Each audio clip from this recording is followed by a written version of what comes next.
안녕하세요. 저는 올해로 38살이 된 남자입니다. 지금은 혼자서 살고 있어요. 일도 하고 집에서 취미 생활도 하면서 시간을 보내고 있습니다. 그런데 얼마 전 저에게 아주 충격적인 일이 일어나서 여기서 한번 말해볼까 해요. 저는 28살에 제 아내를 처음 만났습니다. 처음 아내를 보자마자 첫눈에 반했어요. 아내가 예쁜 편은 아니었지만 제 눈에는 한없이 예쁘고 사랑스러웠답니다. 그래서 저는 동네 카페에서 아내를 보자마자 바로 가서 제가 먼저 대시를 했어요. 아내는 처음에는 제가 이상한 사람인 줄 알고 거절을 하며 싫어했죠. 그런데 제가 매일 따라다니면서 좋아한다고 고백하니까 사귀어 주었습니다. 저는 아내와 사귀면 사귈수록 너무 좋아졌어요.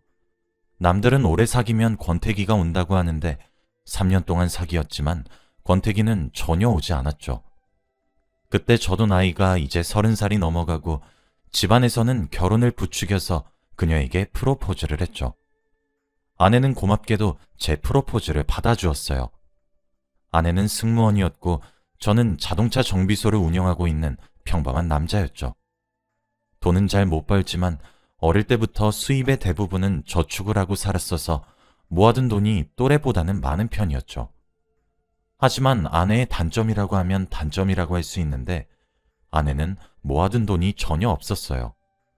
스트레스를 받으면 과소비를 하는 걸로 풀기 때문에 항상 쇼핑을 했고 월급 받으면 대부분을 다 옷을 사고 가방을 사고 하는데 다 써버렸죠.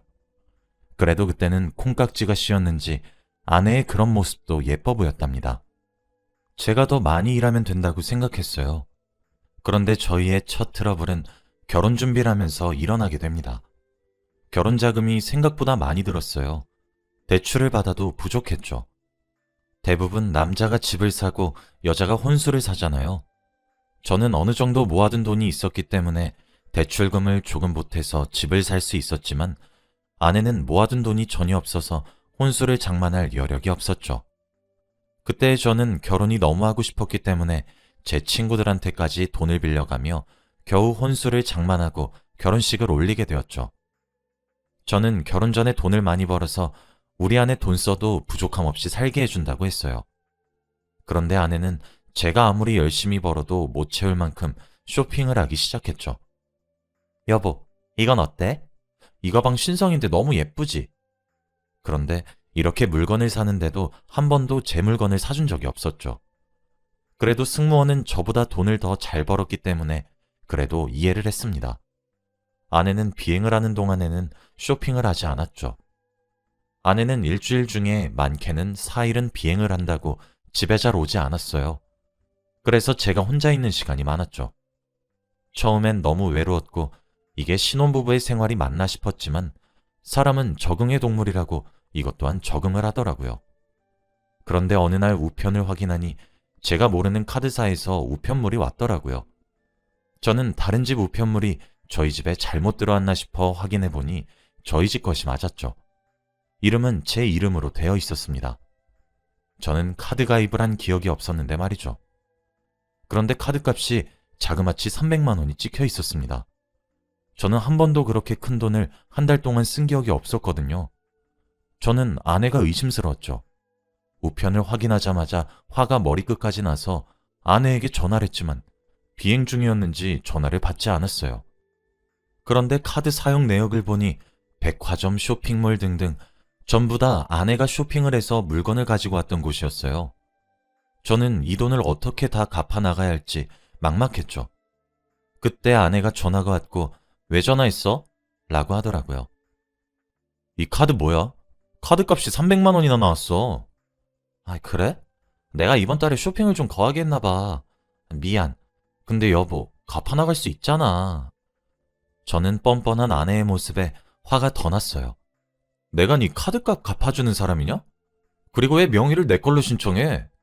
난 절대 안 갚을 거니까 네가 다 갚아. 라고 하며 전화를 끊었죠.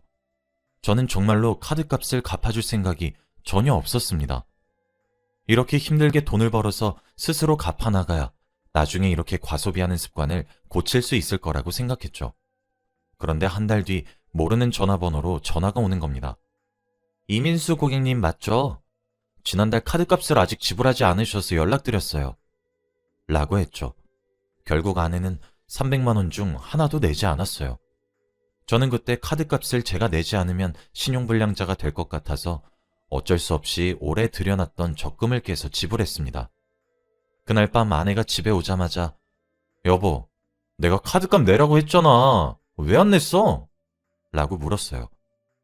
내가 300만 원이 당장 어딨어. 그래서 어떻게 됐는데? 여보한테 연락 왔어? 어. 그래서 어쩔 수 없이 나 어릴 때부터 드렸던 적금 깨서 냈다. 봐, 결국엔 이렇게 방법이 다 있었으면서 호들갑은. 그럼 된 거지? 저는 저한테 고맙다는 말 한마디도 없는 아내가 너무 미웠습니다. 저는 돈을 벌기 위해 잠을 4시간만 자고 하루 종일 일을 했어요. 몸도 너무 힘들고 지쳤죠. 그런데 제가 그렇게 옆에서 힘들게 돈을 벌고 있는 모습을 보면서도 아내의 쇼핑 중독은 멈추지 않았습니다. 여보, 이거 둘 중에 뭐 살까? 돈이 어디서 나서 자꾸 산다는 거야. 다 방법이 있으니까 그런 거 물어보지 말고. 또 내 명의로 카드 만들고 사려고? 왜 내 걸로 만드는 거야? 네 걸로 만들어. 난 진작에 했지. 근데 이제 나 신용불량자 돼서 카드를 안 만들어주더라. 저는 그날 처음 알았어요. 아내가 신용불량자라니. 월급인 정해져 있는데 아내의 씀씀이는 날이 갈수록 커져갔습니다. 이러다가는 저도 정말 죽을 것 같더라고요. 그래서 아내 몰래 아내 월급이 들어오는 계좌를 제 계좌로 바꾸고 아내가 돈을 쓸 수 없게 했습니다. 아내한테 예전에 주었던 카드도 신용카드에서 체크카드로 바꾸어 한정된 돈만 쓰게 했죠.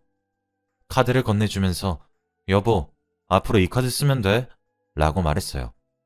이게 뭐야? 이거 체크카드 아니야? 이제 내가 용돈 줄 테니까 그 안에서 사고 싶은 건 다 사. 그리고 사고 싶은 거 있으면 돈 차곡차곡 모으고. 당신 미쳤어?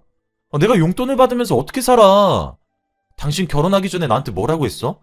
자기가 돈 많이 벌어서 나 부족함 없이 살게 해준다고 했잖아. 지금 그 말 다 거짓말이야? 나 그럼 사기 결혼 당한 거니? 난 그때까진 당신이 이렇게 돈을 많이 쓰고 다니는 여잔 줄 모르고 한 말이야. 한동안은 이렇게 용돈 줄 테니까 조금 나아지면 신용카드 줄게.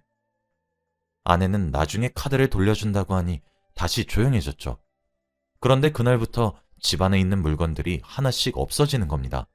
처음에는 그릇이나 커피포트처럼 작은 것들이 없어지더니 나중에는 TV와 제 옷장에 있던 옷들도 없어지더군요. 여보, 나 여기 있던 검정색 니트 못 봤어? 내가 어떻게 알아. 잘 찾아봐. 그러면 내 패딩은? 그건 진짜 아무리 찾아도 안 나와. 나도 몰라, 여보. 처음에는 옷을 제가 못 찾은 줄 알았죠. 그런데 정비소에서 일을 하던 도중 손님께서 제 패딩과 똑같은 패딩을 입고 있는 겁니다. 패딩이 흔하다고 할 수 있지만 저는 오른쪽 팔꿈치 부분에 수선을 한 자국이 있어서 제 것이 확실했죠. 그래서 손님한테 손님, 이 패딩 어디서 사셨어요? 너무 예뻐서요. 라고 하니까 이거 중고장터에서 샀어요. 나름 싸게 샀어요. 라고 하셨죠. 그렇습니다. 아내는 제가 주는 용돈으로는 자기의 씀씀이를 감당하지 못해서 저희 집에 팔 수 있는 물건들은 다 팔았어요. 그 중에 제 패딩도 있었고요. 중고장터에서의 아내는 유명했어요. 좋은 물건들을 저렴하게 팔아서 유명한 판매자였죠. 그런데 웃긴 건 자기 옷이나 가방들은 팔지 않았고 제 물건과 집안 물건만 팔았어요. 자기 물건은 아깝고 제 물건은 아깝지 않았나 봐요. 그래서 저는 아내에게 어플로 물건을 사고 싶다며 익명으로 채팅을 보냈고 아내는 1분도 안 돼서 답장이 왔죠. 그 물건은 제 노트북이었거든요. 정말 비싸게 주고 산 물건인데 너무 저렴하게 팔아서 화가 났습니다. 그래서 그날 저녁 6시까지 집 근처 공원에서 만나기로 했죠.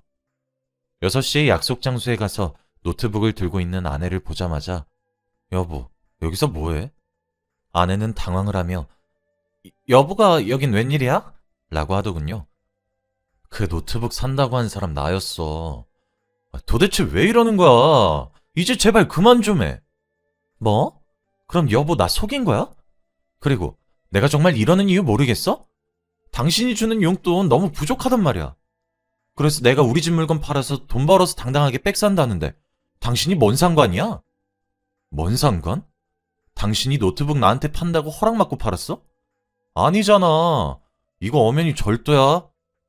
저는 아내가 가지고 있던 노트북을 빼앗으려고 했고 아내는 뺏기지 않으려고 실랑이를 벌이다가 결국 노트북이 땅으로 떨어져 두동강이 나고 말았습니다. 노트북 안에는 정말 중요한 자료들이 너무 많았는데 이제 복구도 못하게 되었죠. 저는 이 모든 일들이 아내 탓 같았습니다. 도대체 왜 이래? 제발 그만해. 이러다가 우리 집까지 팔겠어. 여보, 내 승무원 친구들은 전부 다 명품 백에 명품 화장품에 전부 다 화려하게 하고 다녀. 남편이 다 좋은 직장에 다녀서 해준다더라. 그런데 나는 여보한테 쥐꼬리만한 용돈 받으면서 살아야 돼? 진짜 부끄러워 죽겠어. 이렇게 돈 못 버는 남자랑은 못 살겠어. 저는 아내가 자기 친구랑 비교하는 모습을 보고 조금 미안했어요. 제가 능력이 없는 탓을 했죠. 여보, 미안해. 내가 잘못했어. 내가 결혼 전에 부족함 없이 살게 해준다고 했는데 그 말을 못 지켰네. 미안해. 아내는 제 사과에 조금 진정이 되었는지 화해를 했고 같이 집으로 돌아갔죠. 그날 밤 아내가 씻고 있는 동안 저는 안방 침대에 누워 휴대폰을 보고 있었습니다. 그런데 아내의 휴대폰에서 알림 소리가 들려 우연히 보았죠. 느낌이 이상해서 확인해본 내용은 충격적이었습니다. 2시에 다른 남자와의 데이트 약속이라니. 그것도 저보다 훨씬 나이가 많은 남자였어요. 그때 아내가 화장실에서 샤워를 마치고 나왔고 자신의 휴대폰을 보고 있는 저의 모습에 당황하며 얼른 휴대폰을 가져갔죠. 왜 남의 휴대폰을 함부로 봐? 너 밖에서 뭐 하고 다니는 거야? 왜?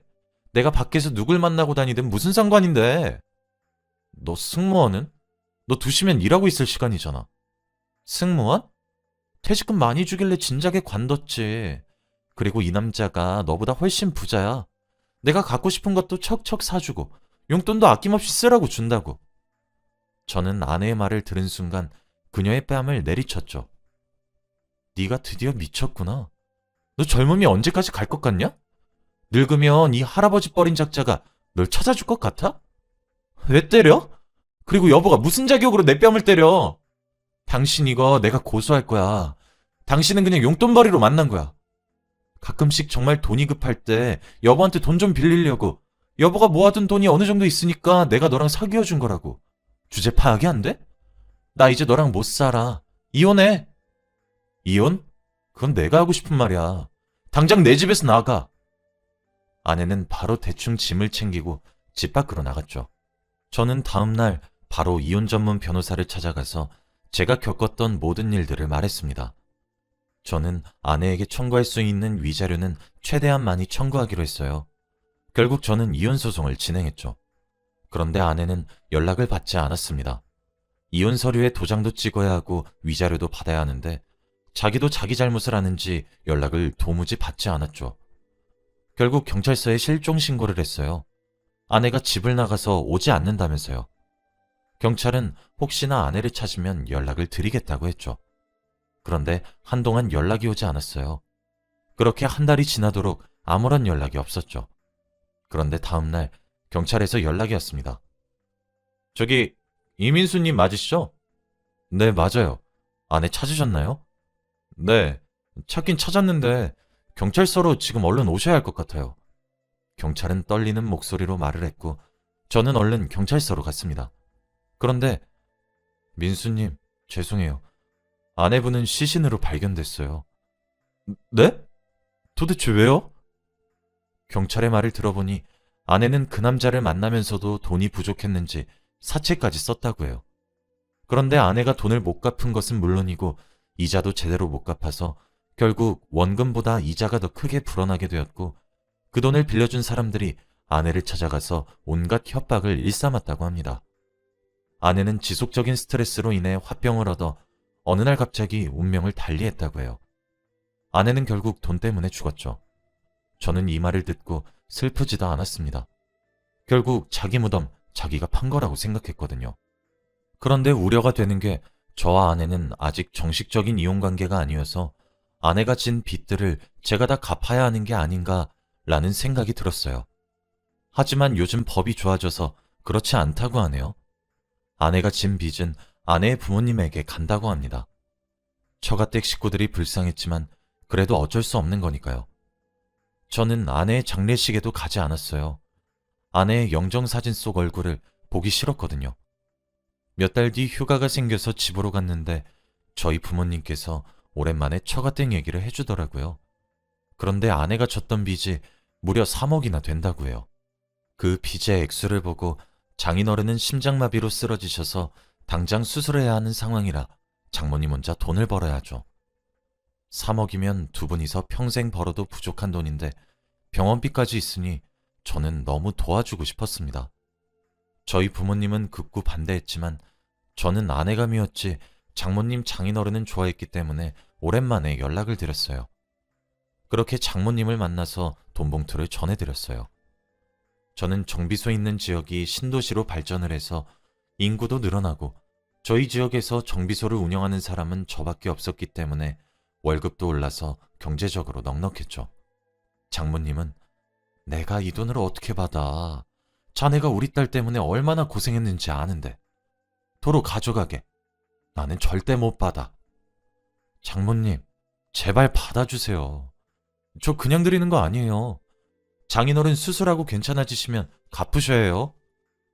결국 장모님은 고민하시다가 제가 준 돈을 받으셨습니다.